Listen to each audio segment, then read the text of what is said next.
Hello all and welcome back to Made Legally. This is a new series whereby we'll be dealing with latest case laws, and these case laws are weekly case laws. I have written the dates for the particular case laws. अब ये जो series है ये helpful है उन सारे judicial aspirants के लिए जो कि प्रीलिम्स और मेंस को क्रैक करना चाह रहे हैं. Why? Because landmark cases generally bunch of students को पता होता है. It is the latest case laws जिसकी हमें नॉलेज नहीं होती है और ना ही हम प्रीलिम्स के एग्जाम्स पे उनको मार्क कर पाते हैं अगर लेटेस्ट केस लॉज आ गए. अगर मैं पिछला ट्रेंड आपको बताऊं तो मेजॉरिटी ऑफ द क्वेश्चंस जितने लैंडमार्क्स आते हैं उतने ही रीसेंट केसेस से भी आते हैं.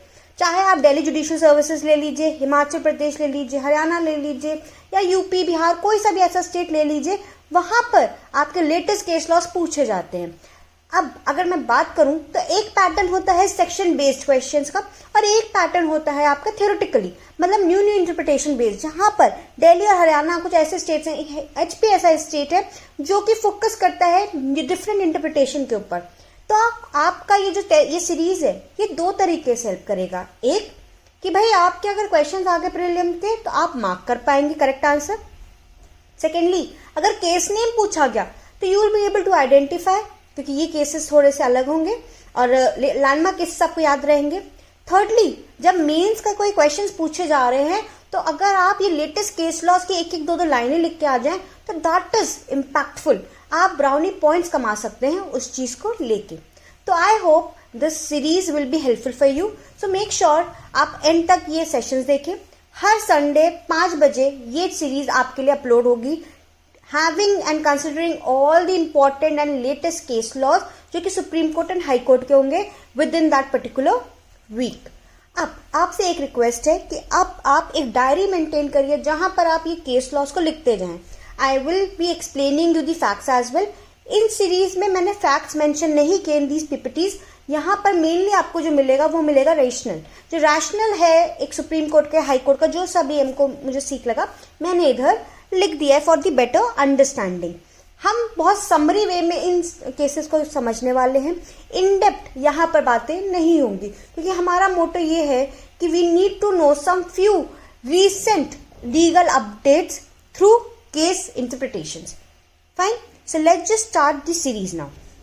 There are approximately 7 cases for today. So starting with the first case, जो कि इसका नाम है Vipin Kumar versus state of Uttar Pradesh. ये आपका केस 15 फरवरी का है. अब बहुत बार हम एक डाउट में आ जाते हैं, जनरल एडवोकेट्स भी एक डाउट में आ जाते हैं कि जब कोई एक बेल एप्लीकेशन कैंसिल्ड हो गई है या रिजेक्ट हो गई हो, हमने भाई बेल के लिए अप्लाई किया और वो रिजेक्ट हो गया, या बेल अलाउड हो गई थी लेटर ऑन कोई कंडीशंस का मिसयूज होने की वजह से, या अदरवाइज कोर्ट ने हमारी बेल को कैंसिल कर दिया. In both the situation can the fresh bail application on the same facts be filed in the court. तो supreme court on 15 February itself has observed and stated that there is a right of the appellant to file the fresh bail even if the earlier bail has been dismissed or has been cancelled. Hardly matters. The bail application can be filed again to go ahead and claim the bail. So अब आप याद रखिएगा, a fresh bail application is no bar under the law. And this was held in Vipin Kumar versus State of UP. Moving ahead with the second case law, which is Vinod Nasmulla versus State of Chhattisgarh. आपके लिए date यही लिखी हुई है. अब जैसे कि आपको पता होगा test identification parade section 9 of Indian evidence act के अंदर डील किया जाता था, जो कि अब section 7 of BSA that is Bharatiya Sakshya अधिनियम के अंदर डील किया जाता है. टेस्ट आइडेंटिफिकेशन पैरेड होता है जब हम किसी विक्टिम को या किसी विटनेस को कहते हैं कि आप आइडेंटिफाई करिए कोई पर्सन या किसी थिंग को. तो सुप्रीम कोर्ट ने इस केस में ये ऑब्जर्व किया कि अगर विटनेस ने कोई चीज TIP के दौरान, जो कि इन्वेस्टिगेशन के दौरान होती, ठीक है, टेस्ट आइडेंटिफिकेशन पैरेड जो होता है वो पुलिस ऑफिसर करते हैं ड्यूरिंग द इन्वेस्टिगेशन प्रोसीजर. तो इन्वेस्टिगेशन के दौरान किसी ने कोई चीज आइडेंटिफाई की बट लेटर ऑन जब कोर्ट का ट्रायल चला तब वो वहां पर प्रेजेंट नहीं हुए, वो खुद उन्होंने अपने आप को एग्जामिन नहीं कराया. तो क्या जो इन्होंने TIP का जो स्टेटमेंट दिया था during investigation will it be valid?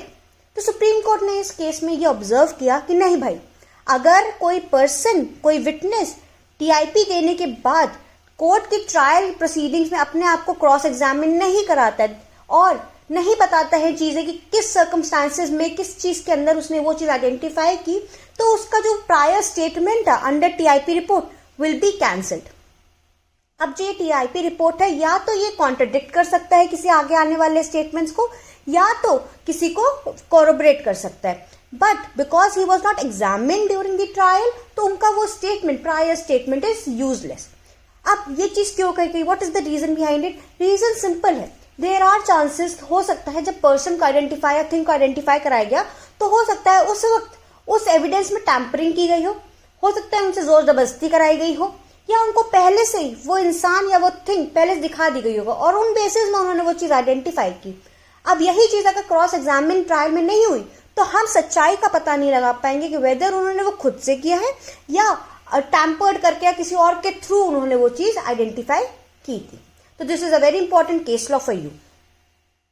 Moving ahead with the third case law which is Vasant Girish and another versus state of Karnataka. अब you also know there is a very wide difference between common intention and common object under your Indian Penal Code. अब जो BNS हो गया हमारा भारतीय न्याय संहिता, अब supreme Court ने बस डिफरेंस एक क्रिएट किया है between section 34 and 149. Before going ahead with the difference which has been observed and ruled under this case law, we need to understand what were the facts and why the difference was made in this case law.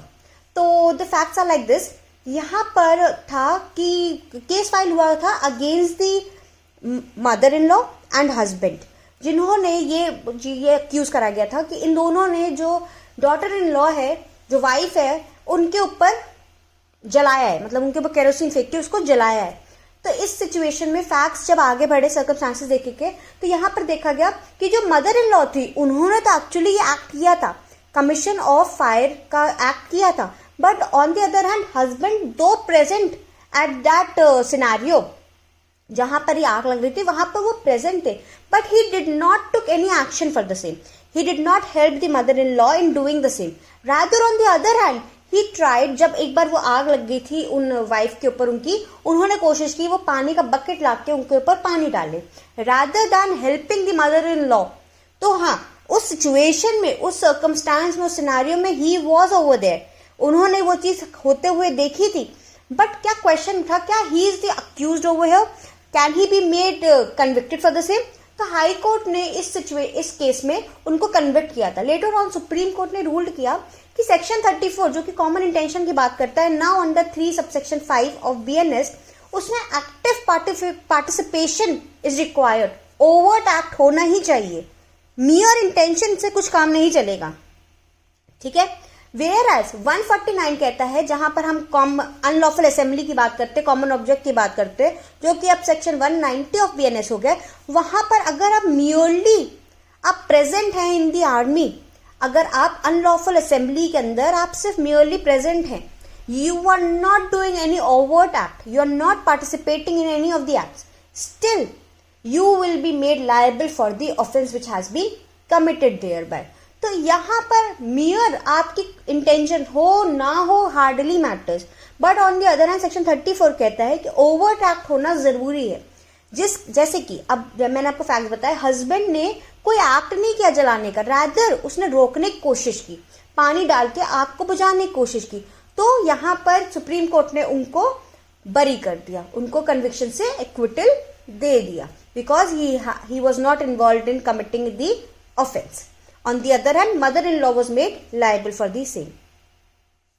Moving ahead with the next case law, which is Subelal versus State of Chhattisgarh.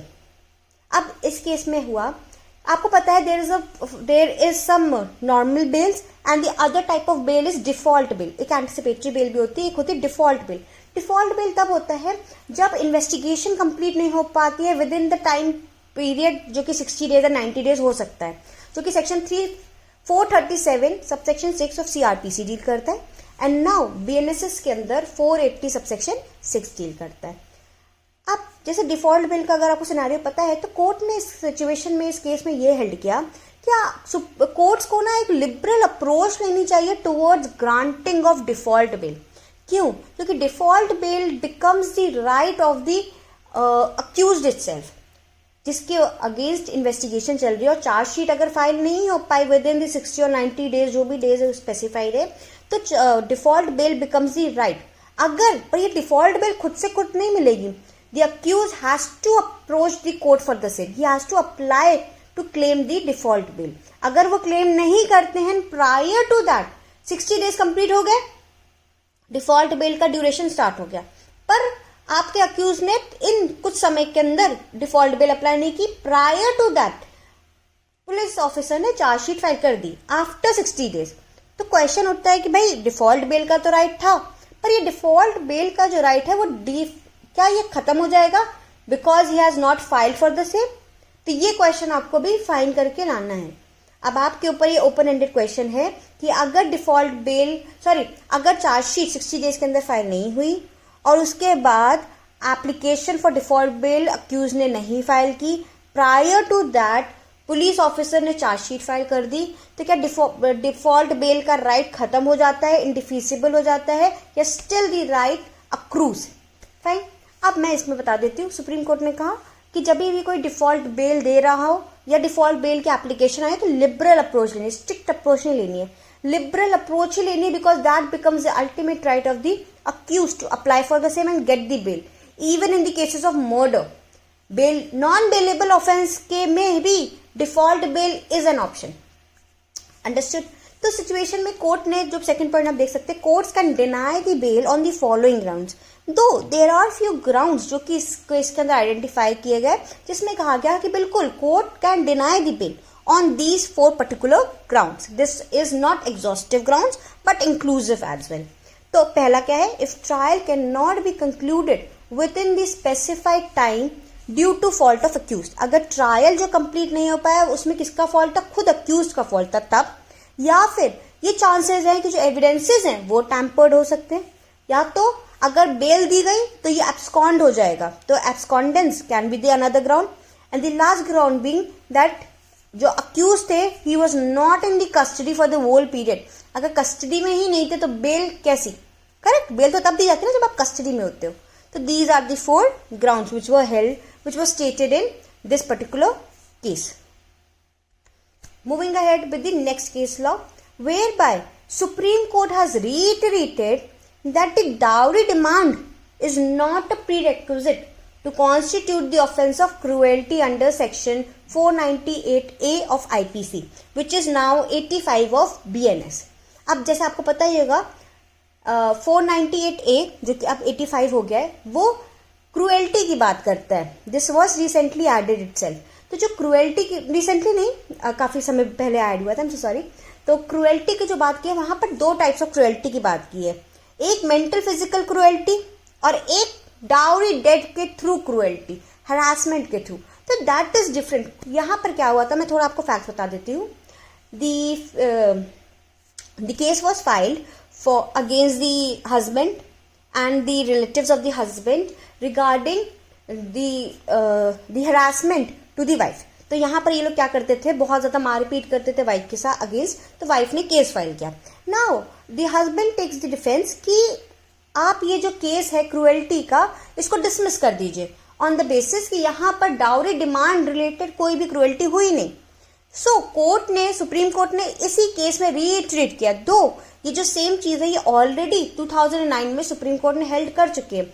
मैंने नीचे लिखा है case U Suvetha versus State, very important. U Suvetha versus State में Supreme Court has already stated that cruelty is not restricted to dowry demand related cruelty, rather it has another form which is physical और mental form as well।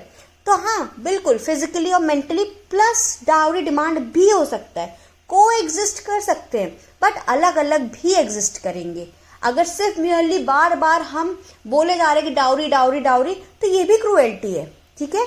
Dowry demands कर जाए तो ये भी cruelty without giving any physical harm, that is also cruelty. But on the other hand मैं मारपीट कर, मतलब कोई हस्बैंड किसी वाइफ के ऊपर मारपीट कर रहा है without any dowry demand, that is also cruelty, ठीक है। एक बार मैं पढ़ लेती हूँ आपके लिए। Supreme Court reiterated that a dowry demand is not a prerequisite to constitute the offence of cruelty, The court explained that this provision recognizes two distinct forms of cruelty. Firstly, physical or mental harm, and secondly, harassment, which forces the wife to meet unlawful demands for property or valuable security.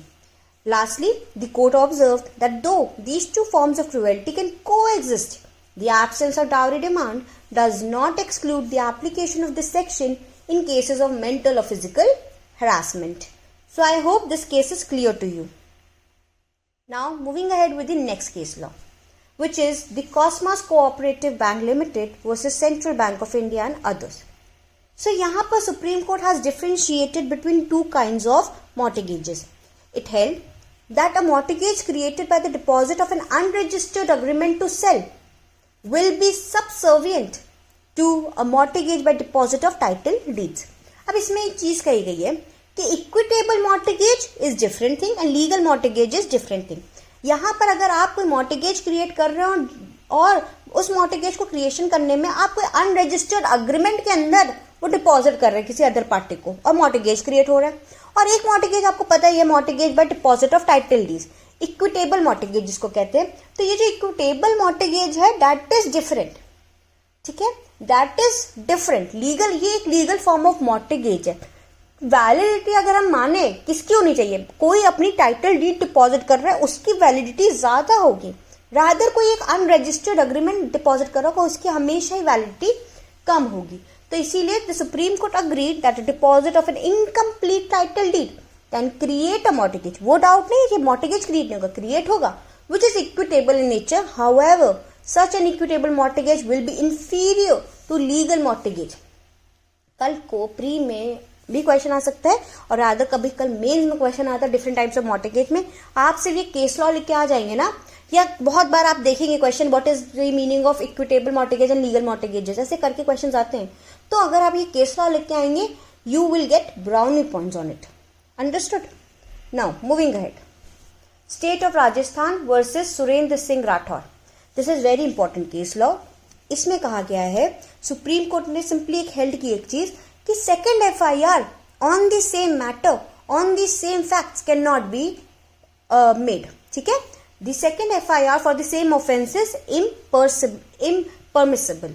तो कोई भी second FIR आप register कर रहे हैं on the same offence, ये इम्परमिसिबल है. But the Supreme court had laid down few grounds जहां पर हम परमिट भी कर देंगे. कब? फर्स्ट देखते हैं, when the second FIR is a counter complaint और presents a rival version of a set of facts.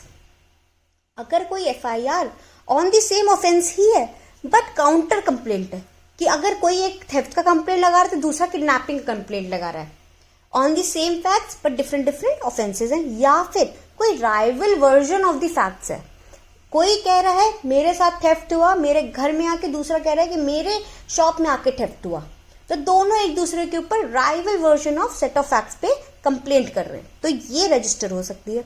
Second, when the ambit of the two FIRs is different even though they may arise from the same facts sets of circumstances. Same sets of circumstances में बहुत सारे offences होते हैं, तो उन बहुत सारे offences में 2 FIR रजिस्टर हो सकती हैं. Third, when investigation or other avenues reveal the earlier FIR or set of facts to be part of a larger conspiracy. किसी इन्वेस्टिगेशन के थ्रू या ऐसे भी ये पता चलता है कि जो पहले की FIR थी वो एक लार्जर कॉन्स्पिरेसी के अंदर एक FIR है, तो दूसरी कॉन्स्पिरेसी रिलेटेड FIR भी रजिस्टर हो सकती है.